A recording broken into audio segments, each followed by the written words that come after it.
Assalamualaikum warahmatullahi wabarakatuh.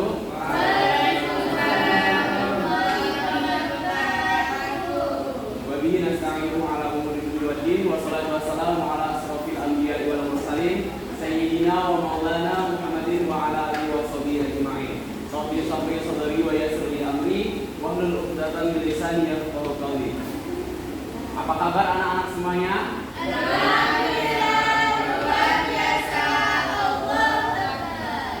Baik, sebelum memulai pelajaran kita pada siang hari ini, marilah kita membaca doa bersama-sama. Berdoa mulai. Bismillahirrahmanirrahim.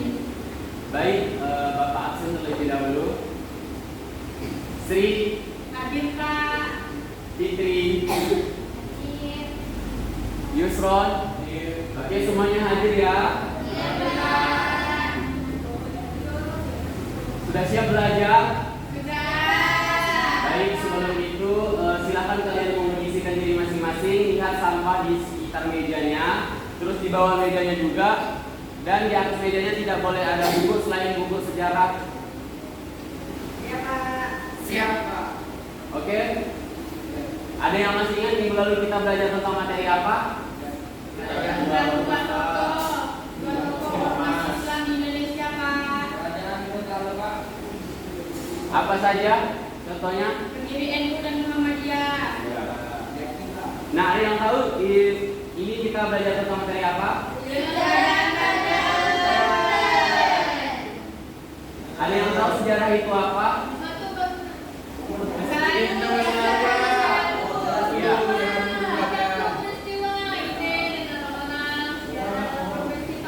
Kalau kerajaan itu apa? Terus? Ya, terus ada lagi?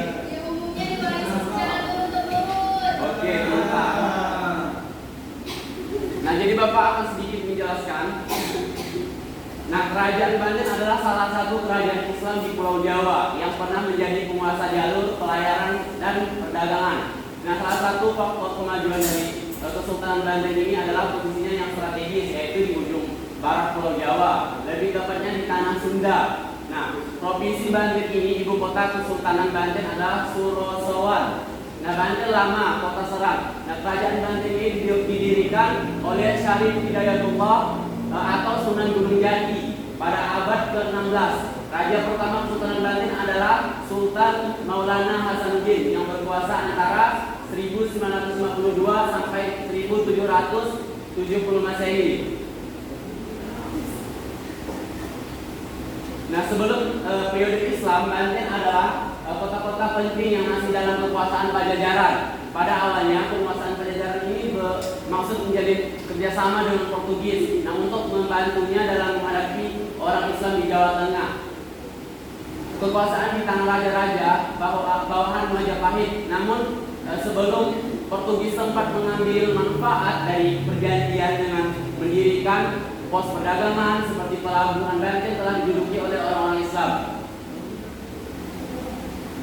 Nah, kedatangan Gunung Jati ke Banten ini adalah bagian dari misi Sultan Tenggorono dari Kerajaan Demak untuk mengusir Portugis dari Nusantara. Nah, setelah berhasil menguasai Banten, Sunan Gunung Jati itu segera mengambil alih pemerintahan, tetapi tidak mengangkat dirinya sebagai raja. Nah, pada tahun 1552 Masehi, Sunan Gunung Jati itu kembali ke Cirebon dan menyerahkan Banten kepada putra keduanya. Nah, putra kedua Sunan Jati ini bernama Sultan Maulana Hasanuddin. Nah, dia resmi diangkat menjadi raja pertama di kerajaan Banten tersebut. Nah, selanjutnya ini ada perkembangan agama Islam dan kehidupan sosial kerajaan Banten.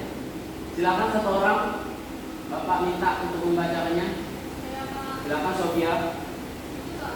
Ya. Perkembangan agama Islam dan kehidupan sosial kerajaan Banten. Setelah menjadi raja, Sultan Maulana Hasanuddin melanjutkan cita-citanya untuk meluaskan pengaruh Islam di tanah Banten. Bahkan Banten mempunyai peranan penting dalam penyebaran Islam di Nusantara, khususnya di wilayah Jawa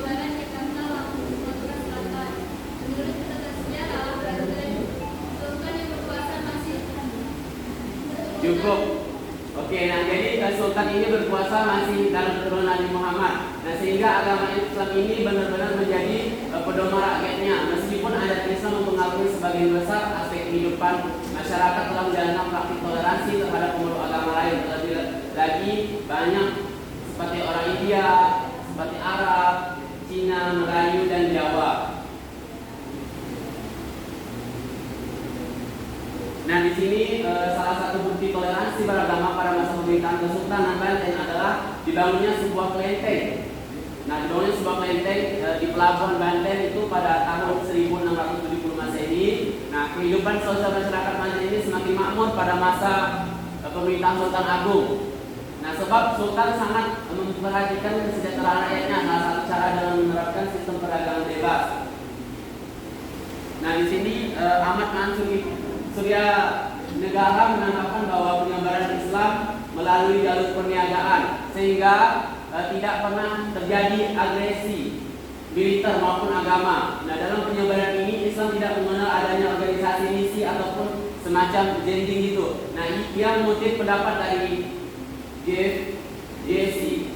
Van Leur yang menyatakan bahwa setiap pedagang Islam itu merangkap sebagai dai. Nah dalam proses Islamisasi kepulauan Indonesia yang dilakukan oleh para saudara melalui jalur perdagangan dan perkawinan. Nah selanjutnya Bapak minta satu orang lagi untuk membacakan tentang kehidupan ekonomi kerajaan Banten. Silakan. Kehidupan ekonomi kerajaan Banten sebelum menjadi kesultanan, Banten merupakan penghasil rempah-rempah lada yang menjadi komoditas perdagangan.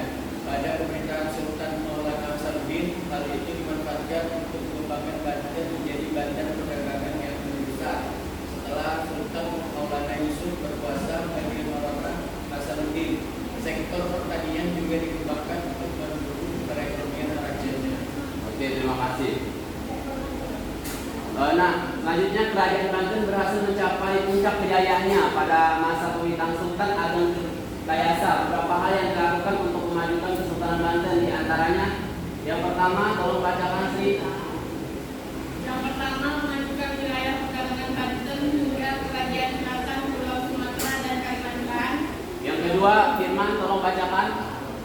Yang kedua, Banten dijadikan tempat perdagangan internasional yang mempertemukan perdagangan lokal dengan perdagangan global. yang ketiga, Nila, tolong bacakan. Yang ketiga,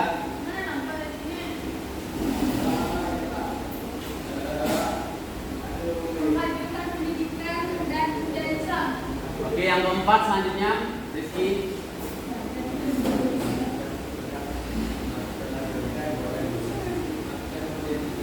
Nah, yang terakhir, Risma. Armada laut untuk melindungi perdagangan dari kerajaan lain dan serangan pasukan Eropa. Nah, kelima ini adalah beberapa hal yang dilakukan untuk memajukan Kesultanan Banten. Nah,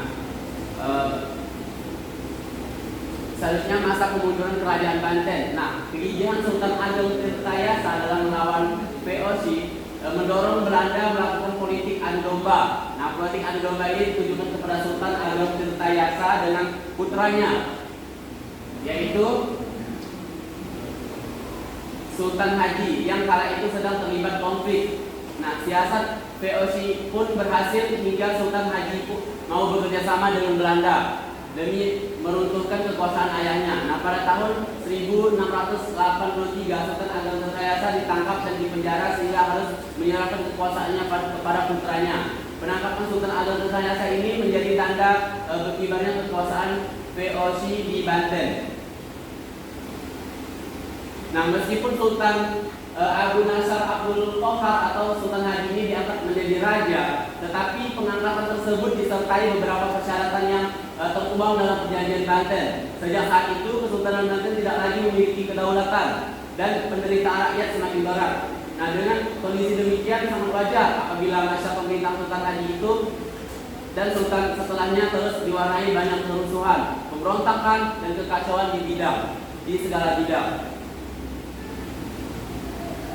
Nah, raja-raja kerajaan di Banten ini ada 6. Yang pertama Sultan Maulana Hasanuddin, yang kedua Maulana Yusuf, Yang ketiga itu ada Maulana Muhammad. Yang keempat ada Sultan Abdul Mufahir Mahmud. Yang kelima ada Sultan Abu Al-Ma'li Ahmad. Yang keenam itu ada Sultan Ageng Tirtayasa. Ini adalah raja-raja di kerajaan Banten saat itu. Nah, bisa anak-anak lihat semua di sini ada peninggalan kerajaan Banten. Bisa kita lihat pada tampilan PPT yang Bapak tampilkan. Pertama ada Masjid Agung Banten. Ya, kita masuk ya, anak-anak lihat di sini. Yang kedua itu ada Danau Kasikarbi. Ini bentuk danaunya. Bisa kita lihat. Nah, yang ketiga ada Vihara Avokatosvara. Nah, yang keempat itu ada Toto. Yang kelima Benteng Spelwisch. Yang keenam Meriam Ki Amuk. Yang ketujuh ada Keraton Surosowan. Dan yang terakhir ada Keraton Kaibor.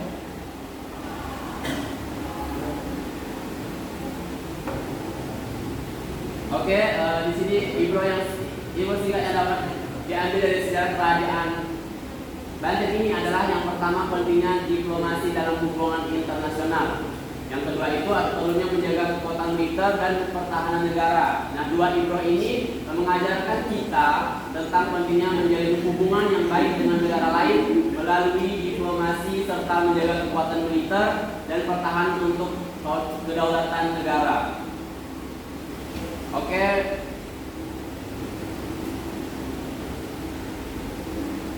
Kita akan membuka sesi tanya jawab. Yang bisa menjawab pertanyaan dari Bapak ada sedikit giveaway. Oke. Nah, sebelumnya kita melakukan SBG dulu supaya kalian semangat. Silakan satu orang memimpin tepuk semangat Muzali. Tepuk semangat.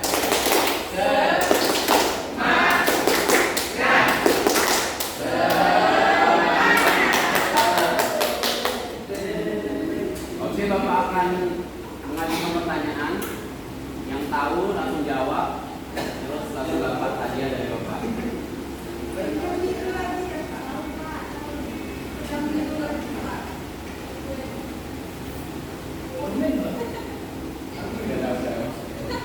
Siapa yang akan dulu ya? Belum. Jawab. Dah. Kerajaan Banten didirikan oleh siapa? Saya Pak. Saya loh. Iya dulu. Kerajaan Banten didirikan oleh Syarif Hidayatullah atau disebutnya Sultan Nurjati pada abad 16. Oke, tepuk tangan. Langsung Bang.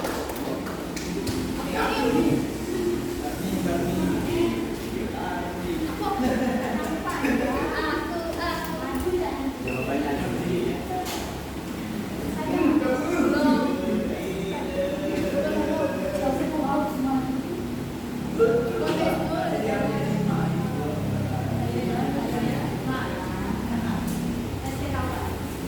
Nah, kerajaan Banten itu mempunyai peran penting dalam penyebaran Islam di Nusantara, khususnya di wilayah mana?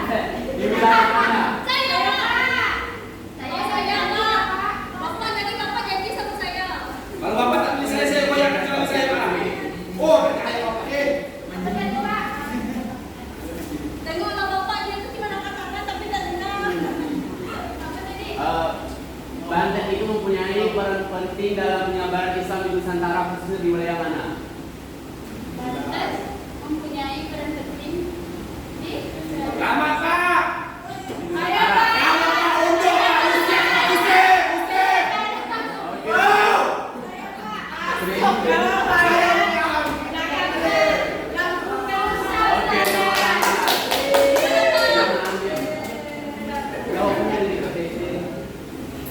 Yang warna biru.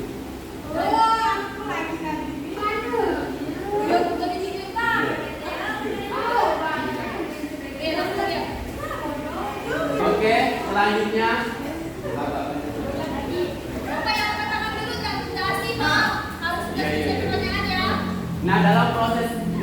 naturalisasi kepulauan Indonesia yang dilakukan oleh para saudagar melalui satu tiga.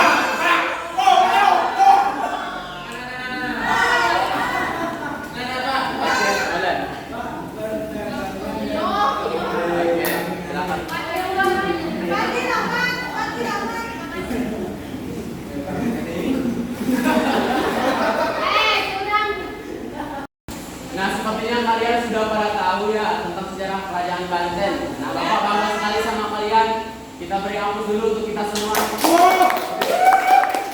selanjutnya siapa satu orang yang menyimpulkan pembelajaran kita pada siang hari ini? Silakan. Jadi dari pembelajaran kita tadi, kerajaan Banten itu adalah kerajaan Islam yang berdiri pada abad ke-19 di wilayah Jawa atau sekarang yang menjadi provinsi Banten, yang didirikan oleh Syarif Hidayatullah atau Sunan Gunung Jati. Raja pertamanya yaitu Maulana Hasanuddin. Kerajaan ini juga berkembang menjadi pusat perdagangan, terutama di komoditinya rempah-rempah seperti lada. Banten ini juga berperan penting menyebarkan Islam di wilayah Jawa Barat dan Banten. Lalu kerajaan ini juga berakhir pada abad ke-19 ketika Belanda mengambil alih kekuasaan. Namun ada warisan dari kerajaan Banten yang masih dapat kita lihat sampai saat ini, yaitu berupa Masjid Agung Banten dan benteng Kaiser. Oke, terima kasih. Terima kasih Kak. Nah, benar sekali kesimpulan yang sudah disampaikan teman kita tadi.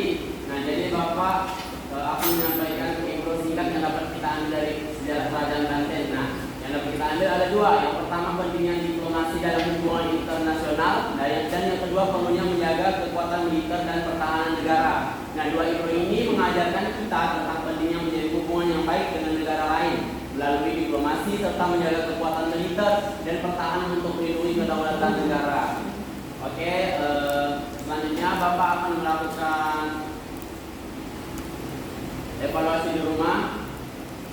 Silakan kalian buka buku halaman 339, kerjakan bagian A dan B. Silakan kerjakan di rumah. Paham?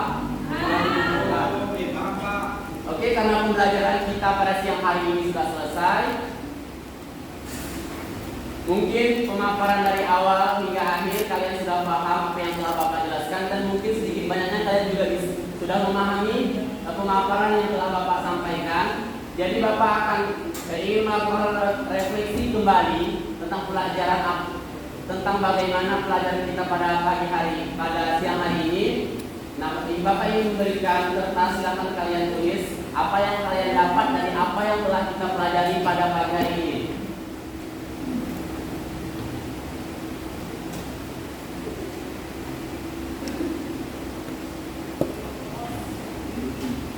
Baik, Bapak kasih waktu 1 menit untuk menuliskannya. 2 jam.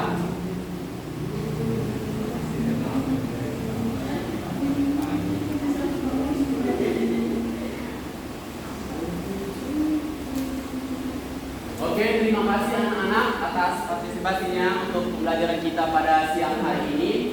Jangan lupa minggu depan kita belajar tentang materi sejarah kerajaan Demak. Silakan kalian baca buku di rumah. Nah, Bapak tahu kalian ini adalah orang-orang yang pintar, orang-orang yang hebat, dan orang-orang yang pandai. Maka dari itu kalian bisa duduk di bangku kelas sekarang ini. Nah, jika kalian ingin menjadi bagian dari orang-orang tersebut, maka kalian harus lebih giat lagi untuk belajar dan banyak-banyak untuk membaca.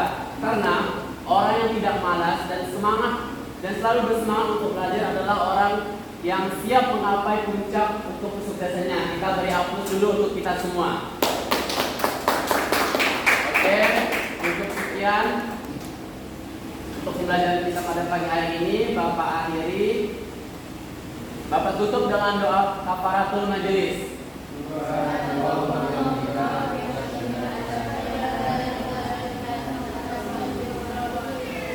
Bapak Bapak akhiri.